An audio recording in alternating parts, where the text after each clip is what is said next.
Peace be upon you is something very important when you talk about nuclear war, of course. Nuclear war, for those of you who are young, who are born in the 80s or 90s, you probably don't remember how much it was a threat for, like, I remember being born in the 1970s. In my childhood, we lived under the constant threat of nuclear exchange between the Soviet Union and the United States. And I'm sure, Sheikh, you have the same age as my father. All of your life, you went through the history of this threat, which is not simply, when the first atom bomb was used on Japan, and the second also on Hiroshima and Nagasaki, Joseph Stalin in Russia and Soviet Union, the leader of the Soviet Union, he at first dismissed this. He said, well, the Americans can destroy a city with one bomb in 1 second. I can destroy a city with my artillery in 1 day. And yes, it may be factually true, but in reality, everybody knew at the time that the nuclear war, nuclear weapons were changing completely the terms of war. And for those of us who are old now and remember how it was, believe me, when suddenly in the 1990s, with the collapse and end of the Soviet Union, we thought that this big danger would be gone. We were wrong, unfortunately. And when I wrote my first book about how we deal and how we survive with what I believe is coming, and it has already started, with the economic collapse on a global scale, I had to write a little paragraph on nuclear war and said, yes, there is the possibility of nuclear war, but I hadn't really thought about how you cope with it. And so it was a very short paragraph, and basically I dismissed it a little bit as either something that you cannot survive, or, well, I will then deal on a later scale. And incidentally, a year ago exactly, I started to think about this, and I was contacted by a gentleman who has been the specialist for nuclear, bacteriological, and chemical warfare for the French gendarmerie, the elite gendarmerie, the GIGN, le groupe d'intervention de la gendarmerie nationale in France. And he contacted me and said, well, I like your books, and maybe we can write a book together. And so we decided to read, and I researched this topic also because it was, of course, fascinating and very interesting for myself. And this led to a book which I have here. In fact, this is the first copy. Well, it's not a copy of the book, but clearly this is the last. I am still putting my last little changes of it, and it will be published in a few weeks, in a few months maybe. And of course, the topic is how you survive to nuclear, radiological, bacteriological, and chemical incidents, which can include warfare, of course. So here I will focus only on the nuclear part, and clearly this is something that anyone who watches the news today, honestly, has to. It has never been that possible since 1962. The last time we've been so close to nuclear war was 1962, when, during the Cuba crisis in October, between the 13th and I think the 19th of October of 1962, the United States Navy conducted an act of war against Cuba by making a blockade, and the Soviet sent ships to break that blockade. And during that very tense time, there was a day when one of the Russian submarines almost launched an atomic torpedo on an American nuclear carrier. And fortunately, the second in command of that submarine stopped the order and said, well, no, we need to be sure, because, in fact, the submarine was attacked by an American destroyer, but they were not real depth charges. They were duds. They were not real ones. But we were very close to nuclear exchange then. And so today, what do you need to have a nuclear war? Well, first of all, you need three things. You need first of all the the nuclear warheads and the vectors to bring them to your objective, you need the opportunity, which means that you need to have some advantage or some rational or sometimes irrational reason, but at least a reason that seems opportunistic to use them, and we'll talk about that. And of course, you need the political will. You need the willingness to use them. It's not something that you launch by mistake. It's something that you decide. So let's first look at what are the countries today, the organizations that have nuclear weapons today. Well, clearly they are the big military superpowers. It's obviously the United States of America. It's obviously Russia, which have thousands of nuclear warheads. Much less than they used to. At the height of the Cold War in the end 70s, early 80s, United States had 16,000 warheads and Russia had almost 40,000. That's a huge amount. Today this is much less, but they're more precise, more advanced in technology. You have, of course, some smaller players like United Kingdom or France, which have about 200 warheads each. You have China, which also starts to have not only more warheads, but more importantly is the ability to project them with missiles, submarine-launched missiles. Of course, you have India and Pakistan, which each has about 100, and the vectors for local delivery. You have North Korea now. You have Israel, which has between 70 and 400, depending on the sources, and has capacity to launch them through cruise missiles and submarines. So it has the capacity to hit any part of the world. And of course, there is a big mystery on Iran. Is Iran developing nuclear weapons? We don't really know officially, at least. And then you have some other countries which could have atomic weapons very quickly. And these countries are Japan, South Korea, which have the engineering, the manufacturing, and the technical skills to build them in a few months, very quickly. And you have Saudi Arabia, very interestingly, which has a deal with Pakistan. They funded Pakistan's nuclear research and nuclear development. And there is a deal, and actually right now there's some concerns, or certainly in the news, we're talking about the ability of Saudi to receive missiles with nuclear warheads from Pakistan as part of this deal. So that's a few countries, but there are countries which may have political willingness in some scenarios to use it.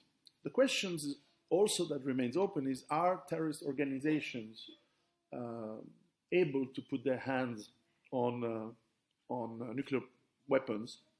And so far this has been extremely unlikely, and this is technical, but every nuclear warhead has a signature and has a sort of fingerprint, and the material which they are built is extremely tracked. And of course, the scenario means that if a terrorist organization gets a nuclear weapon, it means that someone gave it to them.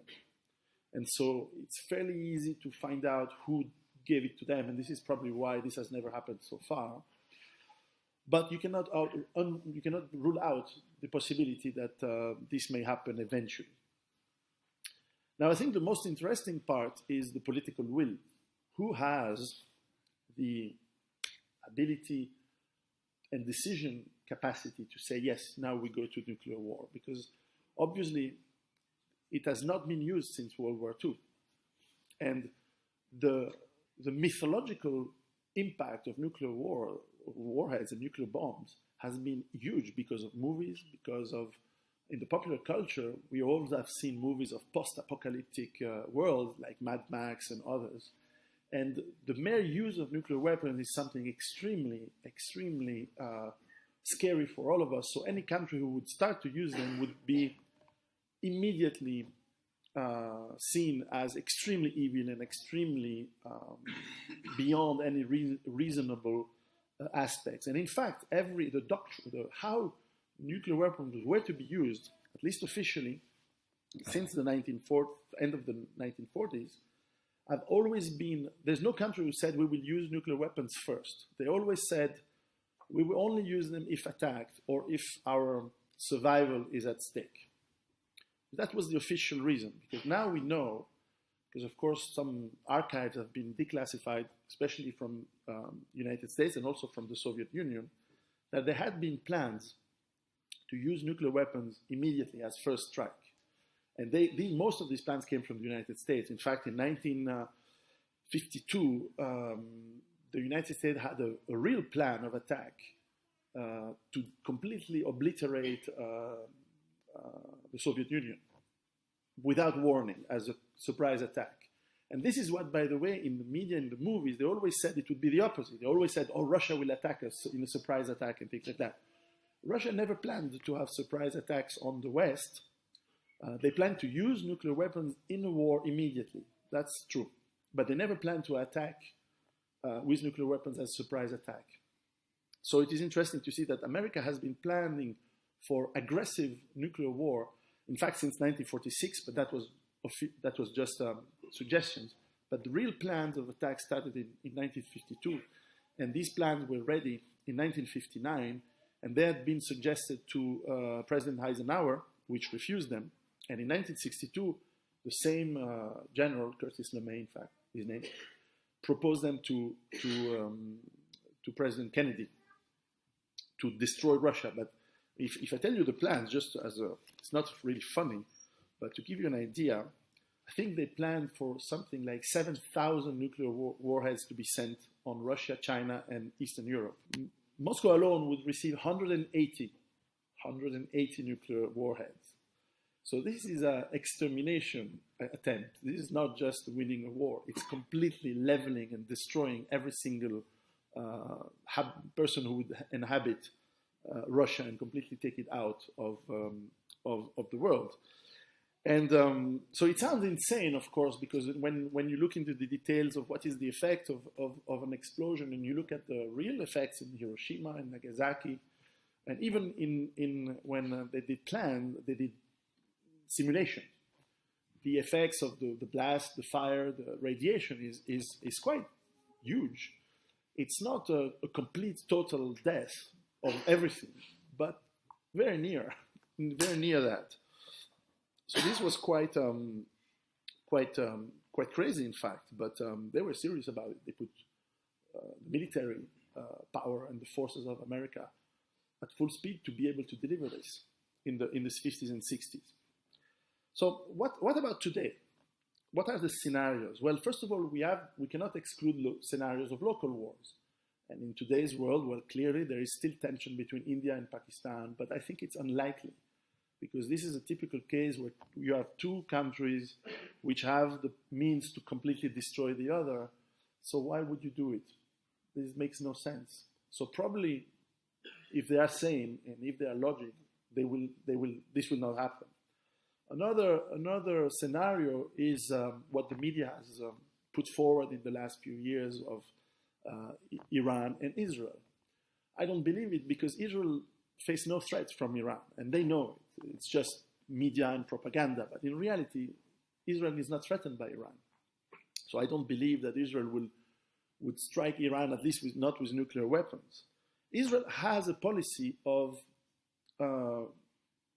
they call this the Samson option, which means that if they are threatened with invasion and they would lose an invasion, which is completely unlikely today because they have such overwhelming military power today, well, in that scenario, they would use their nuclear warheads to destroy all of their enemies.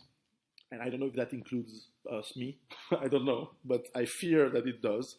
So 400 nuclear warheads is enough to destroy quite a lot of the world. But I think it's a bit unlikely. Why would Israel and Iran go on a war like that? It makes no sense. The third local scenario is North Korea and South Korea, but none of them has anything to gain with anything more than boasting that they have weapons and making a lot of money with the sanctions and black market that goes around it. So I think it's unlikely. There has been in the last 15 years one likelihood, which I believe is probably gone now, which was that the United States had developed, not only them, Israel as well, what they call the mini nukes, which are miniaturized nuclear warheads that they can put on some very small precision bombs or missiles. Well, you know how American precision bombs and missiles are. Well, roughly, these were to be used to destroy a factory or an underground research center or a bunker of command and control. So these things were considered to be used in Iraq against Saddam Hussein. They were considered to be used against the nuclear research of Iran, and they were strongly suggested in the 2000s. From 2003 to 2010, there was the possibility that the United States would launch such an attack.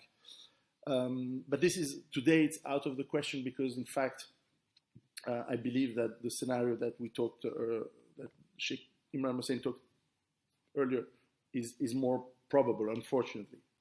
And this is the fact that, at least from the United States point of view, and remember in the 90s there was this Project for a New American Century that was this lobbying group that became part of the Bush administration and that pushed for total dominance of the United States on energy resources and economies of the world, and making sure that there would be no competition from emerging powers such as China and Russia. And of course, in that matter, they failed, and they spent at least two, but probably at least 3 or 4 times that amount, thousands of billions of dollars, so $2 to $8 trillion for their wars in Iraq, Afghanistan, and across the world. So that plan of controlling the world through economic and military means has failed.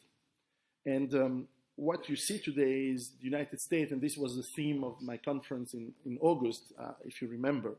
It has been put online today, so I'm happy that it's out at last. The United States not only has failed in its economic and military dominance on the world, and that failure is being obvious more and more to more and more people, including in America, especially in America. The economic power that was based on the military strength, but also the petrodollar, is decreasing. Now, more and more countries are dealing oil, petrol, in euros or in other currencies. And the world economy is reorganizing across also local economic partnerships between China and Russia, between the BRIC countries, and so on. And so that dominance is fading, and it is more and more obvious as inside the United States you see poverty and economic collapse growing every day. Despite what you hear in the news, which are fake numbers, if you look at the real data from the economy, you see massive unemployment growing every day for the last almost 10 years now. And the war machine and the owners of the United States of America, it's not the American people, it has nothing to do with them, but the owners of that country, of that nation, what Eisenhower used to call the military-industrial complex, which one should add the financial oligarchy that also runs in more and more, sees that their machine of world domination is not functioning anymore, and it's breaking down. So there is a very significant scenario that to avoid, when everything is lost, there's only one way to go is war, because war can throw a lot of things in the air, and they still have a powerful military, which I don't believe that that most of the American military is not willing to follow the orders to go for another war. But you can have another 9/11, you can have another inevitable mess somewhere in the world, and indeed today the most probable one is what is happening around Syria. And clearly, as Sheikh said, the involvement of Turkey, which may be an autonomous, it's very hard to assess if this is something that NATO supports, if it's something that President Erdogan, which I like to call Enver Pasha II, for those who know history, is it something that he and his family needs because they need the money flow from the different trades that there is with the occupied territory of ISIS? It's difficult to say, but certainly this is a place today where things can be very hot. And when you have a lot of moving parts from many countries, you have NATO You have the legal Syrian government army.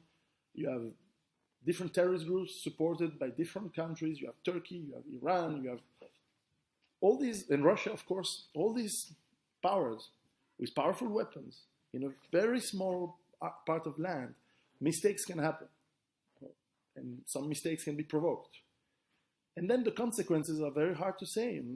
Maybe Turkey sends planes to bomb forces inside Syria, and maybe Russians shoot down some of Turkish planes, and then Turkey closes down the Bosphorus so that ships from Russia cannot supply its bases in Syria. And then what? It's very hard to say. I do not know the future, but certainly there are scenarios very likely that can go very, very far. And again, the rulers, the owners of the United States may basically think, how about we reboot everything? And when I look at the scenarios of the 1950s, the arrogance was that if we completely exterminate our enemies before they can act, then we are the only ones standing, which is a completely insane approach considering the power of nuclear weapons. And I should add that with nuclear weapons, you have also bacteriological warfare. Okay, chemical warfare is not likely in that kind of scenarios, but certainly bacteriological warfare is. And Russia and the United States still have very, very advanced and powerful biological weapons that could be released as well. So, or by mistake, which is also a possibility. So certainly, we have to watch very, very carefully what's happening today in Syria and in that region, because the possibility that this escalates to, again, that scenario which is completely crazy, which could come to say, well, we're losing our military power, we're losing our economy, let's launch the missiles and let's destroy Russia and China. And so then, by default, we are the only ones left standing. At least this is what the leaders of the United States may be thinking. And of course, on the other side, and I'm absolutely convinced, looking at the technology and studying the technology, that Russia has not only the capacity to detect a launch, but has the political will. Russia has lost 20 million people every war they do recently, and they won. They can lose 100 million. And they will not accept, they will not just die, that's it. They will retaliate, and they will retaliate with all of their 6,000 nuclear warheads.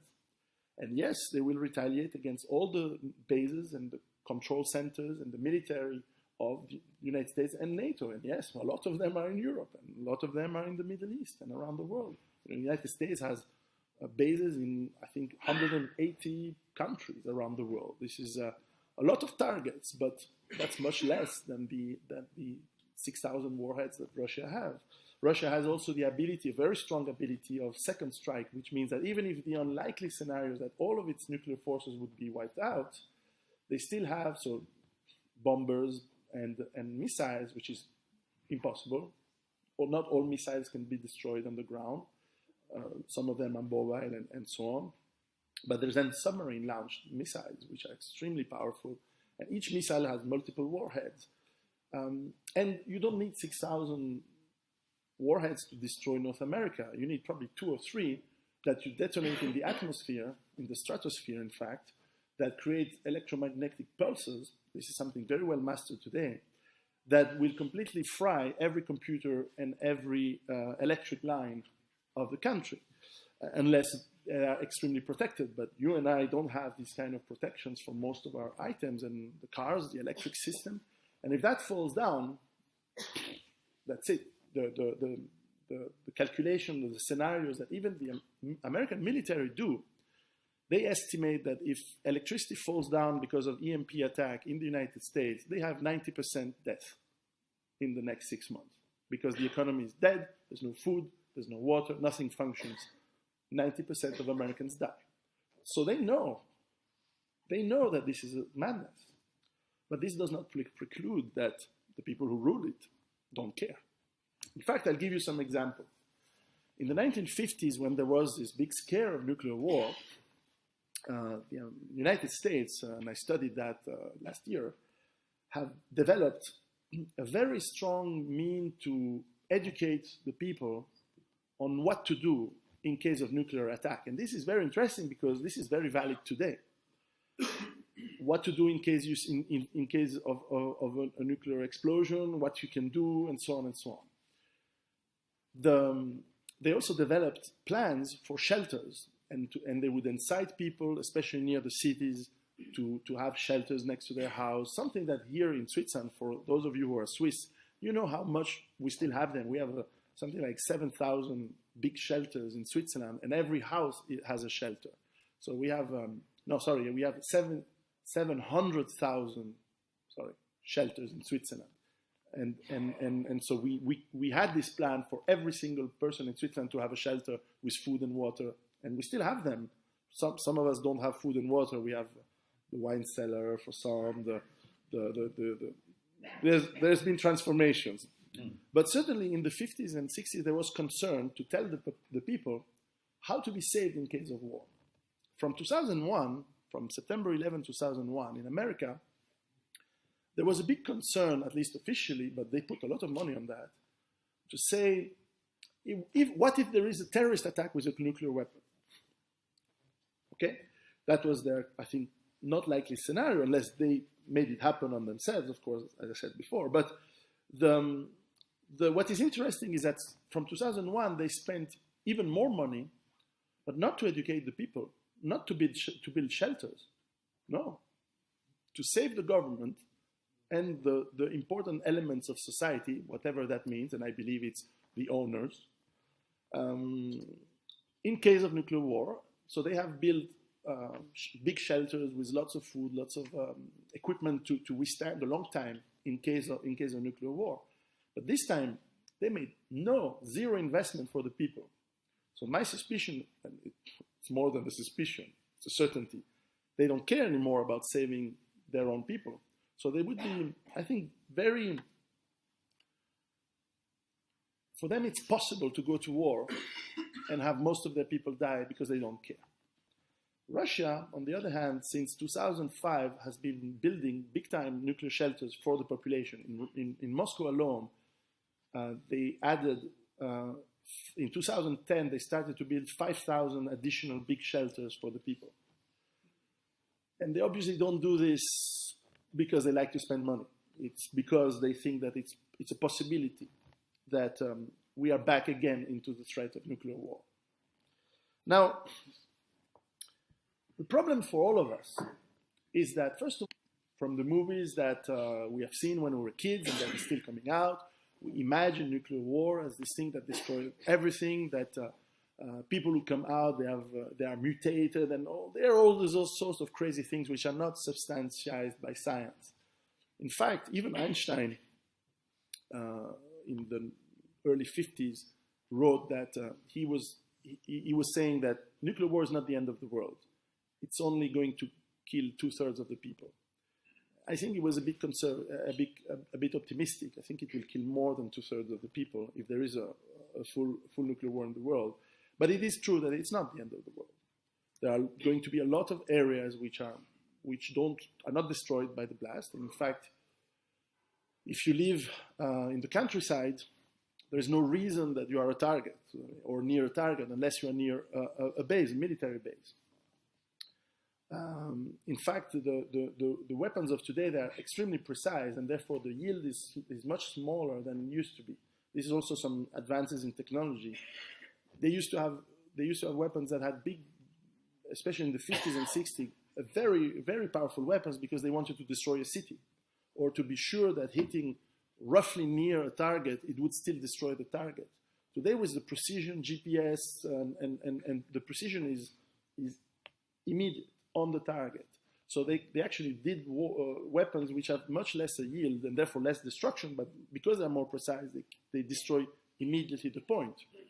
And of course also the big change is that cities are not anymore the target, because why bother destroy a city when, again, electromagnetic pulses from a blast in the atmosphere can destroy electricity, and therefore all the supply systems of the city stop, and therefore no food comes in the city anymore, no water functions, and then people starve. So why destroy the city per se? So the tactics of usage have evolved a little bit. So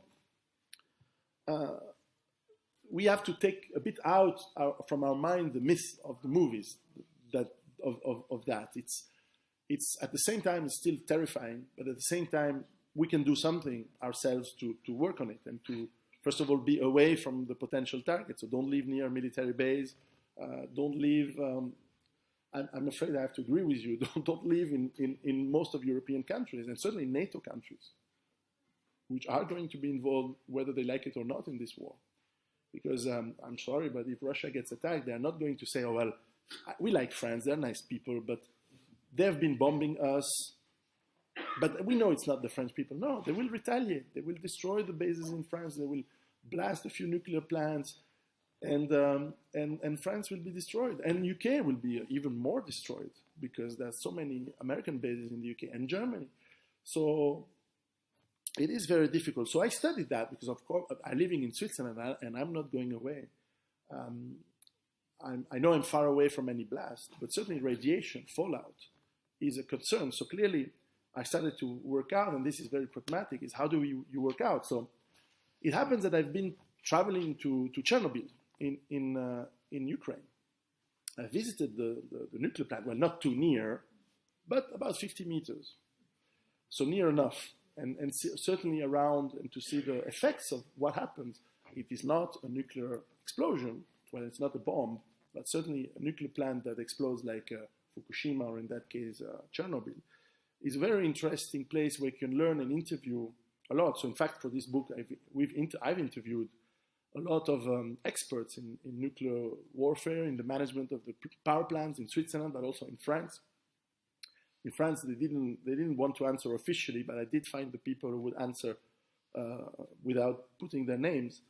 And so to learn, of course, the risks and assess them, but also to learn what we can do to prepare ourselves. And clearly, this preparation, there is really two things that are important. The first of all is information.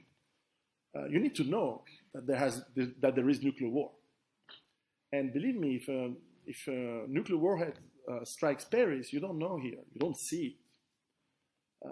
Probably you will know because suddenly the media will talk about it. But what if all the media around the world stop broadcasting because of these magnetic pulses?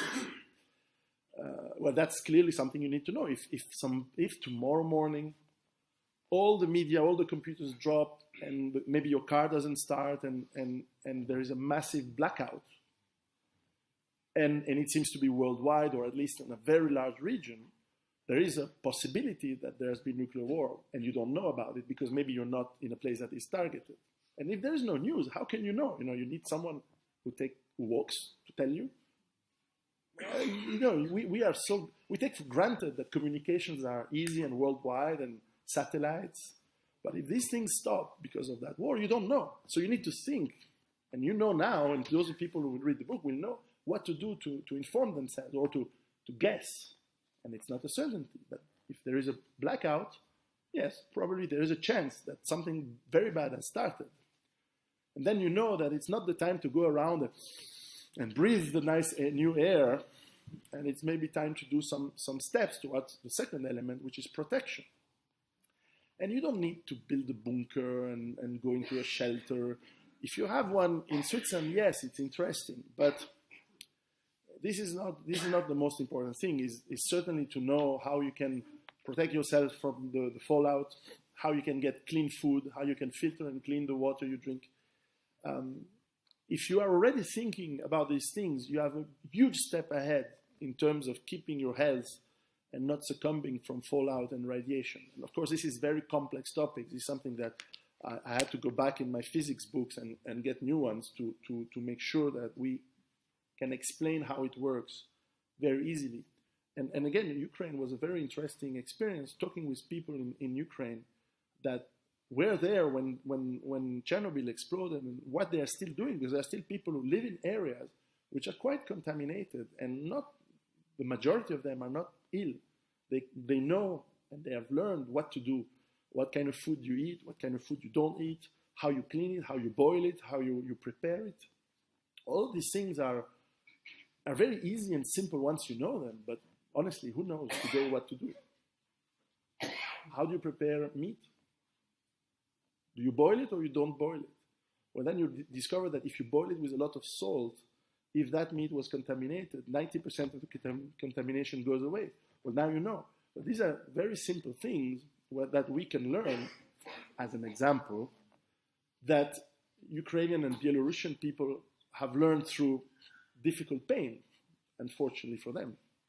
And of course, this doesn't preclude the fact that if you're near a place where nuclear warheads hits, if you're a few hundred meters away, you die, for sure. So I'm not telling that you can survive anything. If that happens on you, and you live near that military base or near that communication center that perhaps you don't even know about, and that is a target, well, then you meet your maker. And I hope for you that you have been a good person. But, there's nothing guaranteed. That's something I always want to make sure.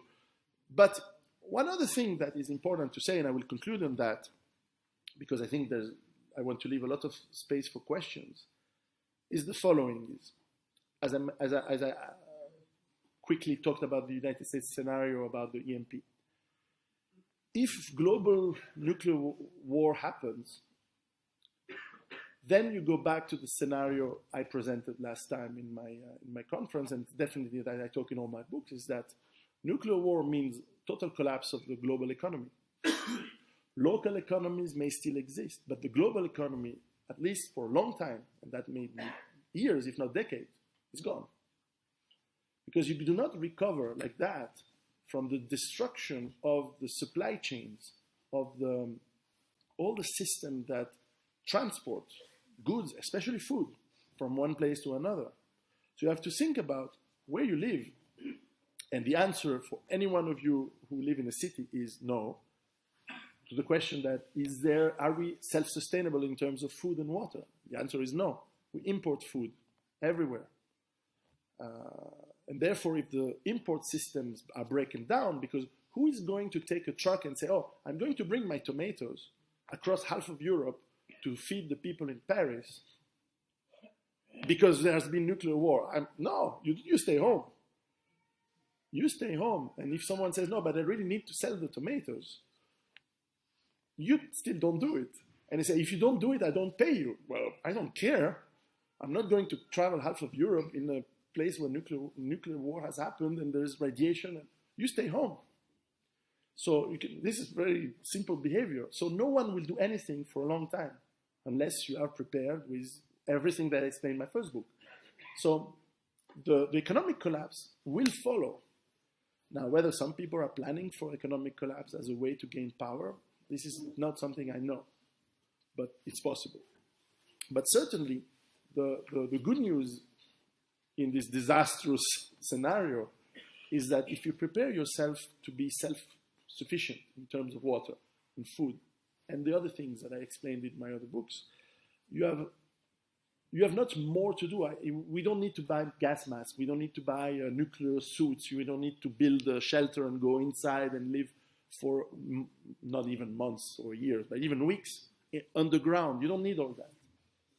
You shut the windows, you stay home for a few days, you wait for rain to come down, and you inform yourself, and you live relatively small. And where you live is the most important part, is that you don't live in the cities. You live outside. You live in places where, like I live in the mountains. Who's going to bomb the mountains? There's no point. There's no need. There's no strategy. Of course, we'll get fallout. Yes, maybe, probably. But you don't want to live near targets. So these are things that I explained, but certainly it's important to understand the process, to understand what is possible. And the Sheikh, I think, described a very, probably what I also think is the most likely scenario is that something starts with what is happening in Syria. Maybe not tomorrow morning, maybe not next week. Who knows? Maybe, we had a big scare exactly 2 years ago, or 1.5 years ago, in September 2014. When there was suddenly the Russian fleet, the American fleet, there was Israeli submarines, all in this little piece of water off Latakia of Syria. And there was a big uncertainty, and of course we don't know all the news on the moment they happened, but there was a Syrian plane that was shut down, and it was very tense. Nothing happened. Now it's tense again. Maybe nothing happened. Maybe cooler heads prevail. Maybe someone phones Mr. Erdogan and says, no, if you do something, we are going to be extremely angry at you. And maybe things quiet down. And maybe they start again in 3 months. Certainly, this situation is not, it's very hot right now. It can become a little bit less hot, but it will keep being hot. So in my opinion, it is also around Syria and with the countries, the nations, the powers that are involved, that go from Saudi, from Iran, from Israel, from Turkey, and of course NATO and Russia, and even China, which means it's all the people who matter and who have this potential for nuclear war who are involved. And there's always, whether you believe that man's actions are controlled or written by superior powers or not, some unexpected things can happen. And unexpected things can lead to irrational decision, to rash decision. And when you have nuclear weapons in the mix, a mistake can be extremely, extremely costly. So with that, I've finished. I remember that if you want to read my book, it's translated in Arabic with the foreword of Shaikh Imran Hosein.